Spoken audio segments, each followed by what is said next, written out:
आपलं स्वतःचं घर असावं, तेही निसर्गाच्या सानिध्यात आणि अगदी परवडणाऱ्या किमतीत, तर मग SM ग्रुप संचलित ढोलेवाडी ग्रामपंचायत हद्दीमध्ये संगमनेर शहराजवळ 600 ते 850 स्क्वेअर फुटापर्यंत आकर्षक रो हाऊस विक्रीसाठी उपलब्ध आहेत। त्यांनी आम्हाला ज्या कमिटमेंट दिल्या त्या पूर्ण कमिटमेंट त्यांनी या ठिकाणी फुलफिल केलेले आहेत आणि आम्ही हे घर घेऊन सुखी आणि आनंदी आहोत।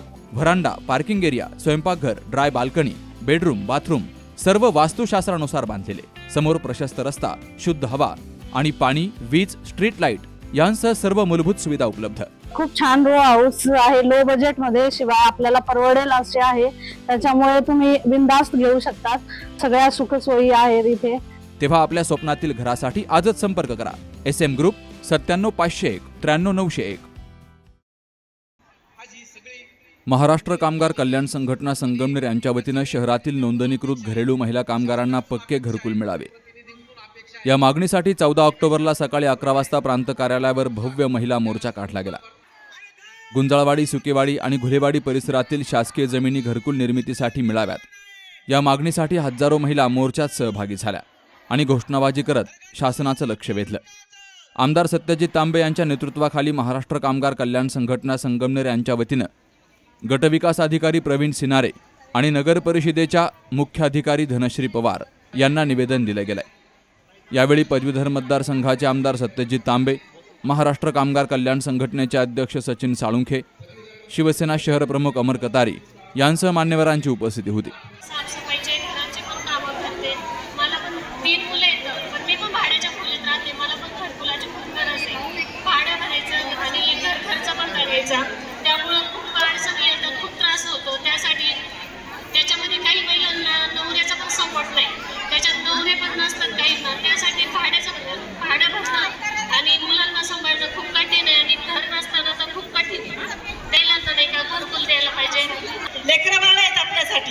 त्यामुळे आपल्याला हे घरकुल भेटलेही पाहिजे, याचा आपण विचार करावा।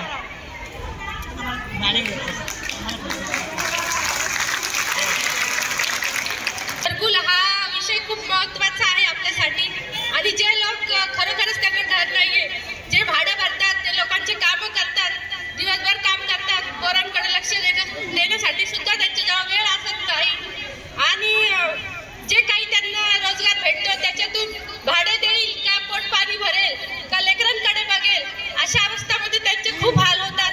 म्हणून हा घरकुल जर भेटला तर आम्ही लादांचे खूप आभारी राहू आणि त्यांना गोरगरिबांचे आशीर्वाद हे तर नक्कीच भेटणार आहे। संगमनेरमध्ये मी स्वतः राहते, लोकांचे धुणं भांडे करून 2 मुलं सांभाळायचे, घर भाडं भरायचं। आज घर भाडं घरमालकाने 5-5 हजार रुपये केलेलं आहे। काम करून 2 मुलं सांभाळायचे की घर भाडं भरायचं, हा सगळ्यात मोठा प्रश्न पडलेला आहे। मला सत्यजित दादांना विनंती आहे की संगमनेर मधल्या या गोरगरीब महिलांकडे थोडं लक्ष द्यावं आणि आम्हाला घरकुल मंजूर करून द्यावं। माझा जन्म इथं संगमनेरमध्ये झाला, झोपडपट्टीमध्ये, संजय गांधी नगरमध्ये मी लहानाची मोठी झाले, शिक्षण हॉस्टेलला झालं, पण लग्न झालं माझं इथं, विधवा इथं झाले। लग्न झाल्यापासून मी भाड्याच्या घरामध्ये, भाड्याचं घर माझं पत्र्याचं आहे, पावसाळ्यामध्ये इतकं गळतं तरी कसं तरी राहतोय आम्ही। 3000 रुपये भाडं भरून 15 दिवसात महिना भरतो, पण ते स्वप्नच राहिलं घरकुलचं। मी ऑनलाईन फॉर्म भरला होता, फॉर्म काही त्याचं तेव्हा काम नाही झालं। आता सचिन सरांकडे मी फॉर्म भरला, त्याच्यामुळं काहीतरी जाता विश्वास वाटतोय की होईल काम म्हणून आणि आपण सगळ्यांनी त्यांचं पण सहकार्य करायला पाहिजे। सत्यजित दादांना आपण खूप आशेने आता बघतोय, शेवटचं काम आता आशा आहे त्यांच्याकडून काम झालं तर ठीक आहे, नाहीतर मग पुढचं पाहू आपण नंतर काय होईल ते, पण सगळ्यांनी सहकार्य करावे। सगळे संगमनेर शहराच्या फेरीमध्ये राहतो, काही शहरामध्ये राहतात, काही थोडेसे बाजूला राहतात आणि अनेक वर्षापासून दादा या लोकांचा घराचा प्रश्न आहे। हे सगळे घरेलू कामगार आहेत, शहरामध्ये असणारे जे काही इतर लोक आहेत त्यांच्या घरी जाऊन हे धुणं भांड्याची काम करतात आणि त्याच्यावर आपल्या कुटुंबाचा उदरनिर्वाह करतात। अनेक वर्ष भाड्याच्या घरात राहणं, त्याचं लाईट बिल भरणं, आपला प्रपंच चालवणं, मुलांचं शिक्षण करणं, या सगळ्या गोष्टी या करण्यासाठी आपल्याला फार मोठी कसरत करावी लागते। त्याच्यातच आपण कामगार विभागाचं जे काही कामगार कार्यालय आहे तिथं यांची नोंदणी कार्ड तयार केलेली आहे, त्याच्यातून यांना थोडीफार सवलत मिळते. आणि त्याच अनुषंगाने हे काही घरेलू कामगार आहेत, या सर्व कामगारांना आपल्या देशाचं जे काही धोरण आहे सगळ्यांना घरं मिळाली पाहिजे. त्याच पद्धतीने हे सुद्धा लाभार्थी आहेत, यांना सगळ्यांना घरं मिळाली पाहिजे.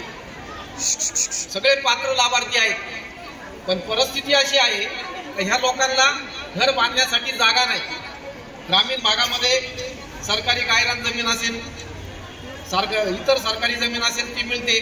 पंडित दीनदयाळमधून जमीन घेण्यासाठी 50,000 रुपये अनुदान मिळतं, पण या शहरातल्या लोकांना ती सुविधा नाही आहे. म्हणून इथं शहराच्या कडेला असणाऱ्या ज्या काही सरकारी जागा आहेत, त्या सरकारी जागा या सर्व घरकुल लाभार्थींना मिळाव्यात, याच्यासाठी आज इथं सगळ्या लाभार्थी जमा झालेले आहेत. सत्यजित दादा, त्याचप्रमाणे सचिन भाऊ साळुंके व आपल्या सर्वांच्या उपस्थितीत या ठिकाणी मोर्चा व निवेदन देण्याचं काम सुरू आहे. या कामासाठी सत्यजित दादा यांच्या मार्गदर्शनाखाली आम्हीही आपल्या सर्वांसोबत आहे. हा विषय फक्त आपलाच नाही, संगमनेरमध्ये अनेक लोकांचा हा विषय आहे. मी पण एक छोट्याशा घरातूनच आलेलो आहे. मला माहीत आहे की घराचा प्रश्न काय असतो, घर नसल्यावर किती अडचणी असतात. पत्र्यातून कसं पाणी गळतं, भिंतीतून कसं पाणी येतं, जमिनीतून कसं पाणी घरात उफळतं, ह्या सगळ्या अडचणी मला माहीत आहे. मी तुमच्यातच आहे.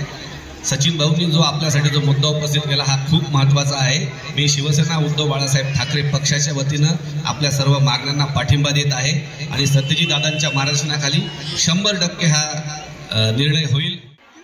आम्ही परक्यांची भांडी घासतो, त्यांची घरं स्वच्छ ठेवतो, मात्र आमच्याच डोक्यावर कायमस्वरूपी छप्पर नाही. महिलांची ही साद ऐकून आमदार सत्यजित तांबे यांनी आश्वासन दिलंय की घरेलू महिला कामगार समाजाचा कणा आहेत. त्यांच्या हक्काचं पक्कं घर मिळवून देण्यासाठी मी स्वतः पुढाकार घेईल. शहरात तसेच परिसरामध्ये शासकीय जमीन शोधून जिल्हाधिकाऱ्यांच्या परवानगीनं घरकुल प्रकल्प राबवू आणि लवकरच या कामाला सुरुवात होईल, असंही आमदार सत्यजित तांबे यांनी सांगितलंय. गट विकास अधिकारी सिनारे साहेब इथं आलेले आहेत, पंचायत समितीचे, त्याचबरोबर आपल्या नगरपालिकेच्या मुख्य अधिकारी पवार मॅडम इथं आलेले आहेत. इथे प्रांत कार्यालयाचे अधिकारी आहेत, सगळे अधिकारी आलेले आहेत. पंतप्रधान आवास योजनेमधून आणि बांधकाम कामगारांची देखील आपली एक वेगळी योजना 2 लाखाची बांधकाम कामगारची, 2.5 लाखाची प्रधानमंत्रीची योजना. अशा योजनांमधून आपण एक सगळ्या घरकुलाचं काम खऱ्या अर्थाने आपण करू शकतो. जे बांधकामाच्या कामात असतील त्यांना बांधकामाचे भेटू शकतात, जे घरेलू असतील त्यांना थोडेसे कमी भेटतील, परंतु त्या पद्धतीने ते योजना या सगळ्या आलेल्या आहेत. याच्यासाठी सरकारी जमिनीची आवश्यकता आहे. मी कालच प्रांत अधिकारी आपले जे आहेत ते आज नगरला गेलेले आहे, कारण त्यांच्या काहीतरी मीटिंग होती, परंतु त्यांच्याशी माझी चर्चा झालेली आहे. आणि आपल्या सगळ्यांचे जे अर्ज असतील त्या अर्जाप्रमाणे आपण एक सोसायटी तयार करून कारण शहरामध्ये आपल्याकडे आता प्लॉट शिल्लक राहिलेले नाही, शहरामध्ये जमिनी शिल्लक नाही, परंतु बाहेर आजूबाजूच्या गावांमध्ये कुठे आपल्याकडे सरकारी जमिनी आहेत त्याचा सगळ्याचा अभ्यास आपण केलेला आहे. सचिन भाऊंनी त्याचे सगळे सातबारे आणि कागदपत्र काढलेले आहेत. त्या जमिनींवर आपण या घरांची व्यवस्था करण्याचा निर्णय आपण खऱ्या अर्थाने घेतलेला आहे. ते लवकरात लवकर आपण त्याचं काम त्या ठिकाणी चालू करू. घरेलू काम करणाऱ्या ज्या आपण सगळ्या माता भगिनी आहे, इथे अनेक जणींनी तळतळ व्यक्त केली की आम्ही अनेक वर्षांपासून काम करतो, 5,000 रुपये, 3,000 रुपये, 7,000 रुपये भाडं आज भरतोय. तुम्ही कशा पद्धतीने तुमच्या मुलांना शिकवता, त्यांचा संसार तुम्ही कशा पद्धतीने तुम्ही चालवता, मुलांना लहानाचं मोठं कसं करता, हे मी अत्यंत जवळून तुमचं सगळ्यांचं काम पाहिलेलं आहे. अतिशय कष्टातून 2-2, 4-4, 5-5 घरांमध्ये, काही तर 10-10, 15-15 घरांमध्ये जाऊन त्या ठिकाणी धुणं भांडे सगळ्या गोष्टी करून तुम्ही सगळ्याजणी करतात. जेव्हा तुम्ही एखाद्या मोठ्या माणसाच्या घरामध्ये जातात साफसफाईला, स्वयंपाकाला, काम करायला, मोठे मोठे बंगले त्यांचे तुम्ही साफ करता, पण तुम्हाला राहायला व्यवस्था नाही, ही अत्यंत दुर्दैवाची गोष्ट आहे. आणि म्हणून तुम्ही जर मोठ्या माणसाच्या घरामध्ये जात असाल, साफसफाई करत असाल, तर तुमचं पण एक स्वप्न आहे की आम्हाला देखील घर मिळालं पाहिजे, ते घर देण्याचं काम निश्चितपणाने येणाऱ्या काळामध्ये आम्ही करू, याची तुम्हाला पहिलं तर मी 100% ग्वाही देतो.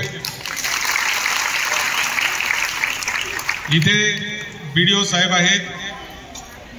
BDO साहेब आपल्याला गुंजावाडी, गुलेवाडी, सुकेवाडी, कसार दुमाला हे जे शहराचे लगतचे जे गाव आहेत, या गावांमध्ये ज्या जमिनी आपल्याकडे शिल्लक आहेत त्या जमिनींवर आपल्याला हे घरकुलं करण्याच्या बाबतीमध्ये कलेक्टर साहेबांशी चर्चा करून आपल्याला त्या जमिनी घेता येतील आणि त्या पद्धतीने आपल्याला करता येईल. याची नोंदणी जी आहे ती सगळी नोंदणी आम्ही आता करून त्याचे प्रस्ताव त्या ग्रामपंचायतीकडे किंवा त्या नगरपालिकेकडे आम्ही सगळे तुमच्याकडं त्याचे प्रस्ताव देऊ. ते प्रस्ताव तयार करून दिल्यानंतर ती जमीन मिळवण्याच्या दृष्टीने आपल्याला एक सोसायटी करावं लागेल. सगळ्या जणी त्या सोसायटीच्या सभासद होतील. ज्यांना ज्यांना घरं नाहीत, जे भाड्याच्या घरामध्ये राहतात, त्या 100% लोकांना संगमनेर शहरातलं घर देण्याचं काम आम्ही करणार आहे. एक पण वंचित राहणार नाही. संगमनेर शहराचा CEO मॅडम आता नवीन आहे, त्यांना कदाचित माहिती नसेल, परंतु इथं तुम्हाला माहिती असेल की संगमनेर शहरामध्ये 2500 कुटुंब असे आहेत, 2500 की जे स्वतःच्या घरामध्ये राहत नाही, भाड्याच्या घरामध्ये राहतात किंवा अतिक्रमणाच्या जागेमध्ये त्या राहतात. मग ते कुठंतरी जमीन कोणाच्या तरी नावावर असते, परंतु आपण दुसऱ्या घरामध्ये तिथं राहतो. अशा 2500 लोकांना हक्काचं घर आपण पुढच्या 1 ते 2 वर्षाच्या काळामध्ये देणार आहे. त्याबद्दलचं आपण सगळं नियोजन या ठिकाणी आपण केलेलं आहे. आता त्यासाठी इथं आता मगाशी संजय गांधी नगर मधलं एक कोणीतरी मावशींनी बोलली, तिने सांगितलं संजय गांधी नगरचा विषय. संजय गांधी नगर असेल किंवा आपलं वडारवाडी आनंद फंदीचे तिथलं घरं असतील, या जमिनी या जिल्हा परिषदेच्या नावावर होत्या. संजय गांधी नगर ज्याला कतारवाडी आपण म्हणतो आणि त्याच्यानंतरचं जे वडारवाडी आहे ज्याला राजीव गांधी नगर आपण म्हणतो, या सगळे जे आहे या जमिनी जिल्हा परिषदेच्या मालकीच्या होत्या. 2007 साली मी जिल्हा परिषद सदस्य झाल्यावर आपण त्या जमिनी जिल्हा परिषदेकडून नगरपालिकेच्या नावावर करून घेतल्या, जेणेकरून तुम्हाला घरं देता येते. तिथं तुम्हाला घरांची सगळ्यांची व्यवस्था केली, परंतु 3 गोष्टीमुळे ते घरं थांबले. एक म्हणजे घराच्या किमती ज्या 9 लाख रुपये नगरपालिकेने काढलेले आहेत, त्या 9 लाखामधले समजा 3 लाख रुपये 4 लाख रुपये तुम्हाला या योजनेतून मिळतील घरकुलाच्या, वरचे पैसे कोणी भरायचे, म्हणून हे काम थांबलं होतं. दुसरी गोष्ट, जोपर्यंत बांधकाम होणार आहे त्याला साधारणतः 18 महिने ते 2 वर्षाचं काम लागेल. त्या 18 महिने ते 2 वर्षाच्या कामामध्ये तिथं तुम्हाला ते घरं खाली करावं लागतील, तर तुम्ही स्वखर्चाने दुसरीकडे राहायला जा, असं नगरपालिकेचं म्हणणं होतं. ज्याच्यामुळं खऱ्या अर्थाने ते घरकुलं मागं राहिलेले नाही, तर इतक्या दिवसात तिथं 2 बिल्डिंग सुद्धा उभ्या राहिल्या असत्या आणि प्रत्येकाला घरं भेटले असते. तुमच्यासाठी जी योजना आपण करायची 3 एकरचा एक प्लॉट त्या ठिकाणी आपण फायनल केलेला आहे. 3 एकर जागेमध्ये सगळ्यांना बिल्डिंग तिथं उभ्या राहतील. लॉटरी पद्धतीने तुम्हाला त्या ठिकाणी घरं घ्यावं लागतील. आता कोणाला खाली भेटल कोणाला वर भेटल ते काय आता लगेच सांगता येत नाही. नियमाप्रमाणे शासनाच्या ज्या पद्धतीने ते नियम आहे त्या पद्धतीने ते घ्यावं लागेल. त्याच्यानंतर तिकडच्या जोरवे रोड परिसरामध्ये देखील एक वेगळं सोसायटी आपण त्या ठिकाणी करतोय आणि इकडं एक वेगळी सोसायटी आपण करतोय. याच्यामध्ये सुंदर अशी बिल्डिंग, त्याच्यामध्ये मुलांना खेळायला गार्डन, तिथं मुलांसाठी अंगणवाडी, म्हणजे तुमचे मुलं तुम्ही सोडून जाऊ शकता कामावर, तिथं मुलं सांभाळायला कोणीतरी राहील, अशी सगळी व्यवस्था त्या ठिकाणी आपण करण्याचं सगळं नियोजन केलेलं आहे. त्या पद्धतीचं काम आपण केलेलं आहे. त्याच्यामुळे तुम्ही इथं आल्या, तुम्ही काम धंदा सोडून आलेले आहे. इथं या सगळ्या ज्या महिला आल्यात ना, यांचा 300, 500, 1000 रुपये रोज सुटलेला आहे. सोडून आल्या का तशाच आल्या? काम सोडून आल्या ना, नाही आल्या? त्याच्यामुळं तुमचं जे आज पण नुकसान झालेलं आहे ते सुद्धा तुमचं वाया जाऊ दिलं जाणार नाही. तुम्हाला त्या ठिकाणी चांगल्या पद्धतीचे घरं देण्याचं काम आम्ही करू. BDO साहेबांना माझी विनंती आहे की आजूबाजूच्या गावांमधले जेवढे सातबारे आहेत ते तुम्ही तातडीने महसूल विभागाकडून गायरानाचे काढून घ्या. शहरामध्ये एक सर्व्हे CEO मॅडम आम्ही केलेला आहे. आपण पण पंतप्रधान आवासचं कोण काम करतं आपल्याकडं? तुम्हीच करता ना. आपण सर्वे केला होता भाड्याच्या घरामध्ये किती लोक राहतात ते 2200 का किती घरं तुमची आलेली आहेत. त्याची एक यादी काढा, यांचे अर्ज चेक करा. ज्यांचे अर्ज आले नसतील त्यांचे अर्ज भरून घ्या. सगळ्यांनाच काय माहिती झालेलं आहे असं नाही. ज्यांचे अर्ज आले नसतील त्यांचे अर्ज आपण स्वतःहून भरून घ्या शहरातल्यांचे. आणि सगळ्यांसाठी आपण एक सचिन भाऊ तुम्ही एक व्यवस्थित सोसायटी कशी करायची काय करायची पुढच्या आठवड्यात प्रांत साहेबांकडे कलेक्टर साहेबांकडे आपण अधिकाऱ्यांची बैठक घेऊ. नाही तुमचेच संचालक आहे ती सोसायटीच तुमची, तुमचाच अध्यक्ष तुमचाच सेक्रेटरी सगळं त्याच्यावर भांडू नका फक्त. नाही तर कोण अध्यक्ष करायचं त्याच्यावर भांडलं घरं भेटायचे नाही काहीच व्हायचं. त्याच्यामुळे तसं काही करू नका. तुमच्यातलेच तुम्हाला सगळं ते करावं लागेल. पुढच्या आठवड्यामध्ये आपण प्रांत अधिकाऱ्यांकडे बैठक घेऊ आणि त्याच्यासाठी तुम्ही येण्याची आवश्यकता नाही. सचिन भाऊ आहेत आणि तुमच्यातले एक दोघी फक्त प्रतिनिधी म्हणून येतील आणि त्या पद्धतीने आपण सगळं करू. अशा पद्धतीने मी आपल्या सगळ्यांना विनंती करतो. तुम्ही इथं आल्या त्याबद्दल तुमचे आभार मानतो. पंतप्रधान आवास योजना ही सर्वांसाठी घर या उद्दिष्टानं सुरू असली तरी नोंदणीकृत घरेलू महिला कामगारांना त्याचा लाभ मिळणं गरजेचं आहे. शासनानं विशेष धोरण आखून या महिलांना स्वतःचं पक्कं घर देण्यासाठी तातडीनं पावलं उचलावीत अशी मागणी महिलांनी निवेदनातून केली आहे. संगमनेरच्या या हजारो घरेलू महिला कामगारांची भावनिक साथ शहराच्या सामाजिक जाणिवेला भिडणारी ठरली आहे. Subhash Bhalerao, C news Marathi, Sangamner. मॉमेबल fertility and test tube baby centre. पालक होण्याचं स्वप्न आता होईल साकार. डॉक्टर एकता जगदीश वाबळे यांच्या मॉमेबल fertility and test tube baby centre तज्ज्ञांसोबत तुमचं स्वप्न पूर्ण करा. सुरक्षित, यशस्वी आणि विश्वासार्ह उपचार. तुमच्या आयुष्यातल्या सर्वात सुंदर प्रवासाची सुरुवात आमच्यासोबत करा.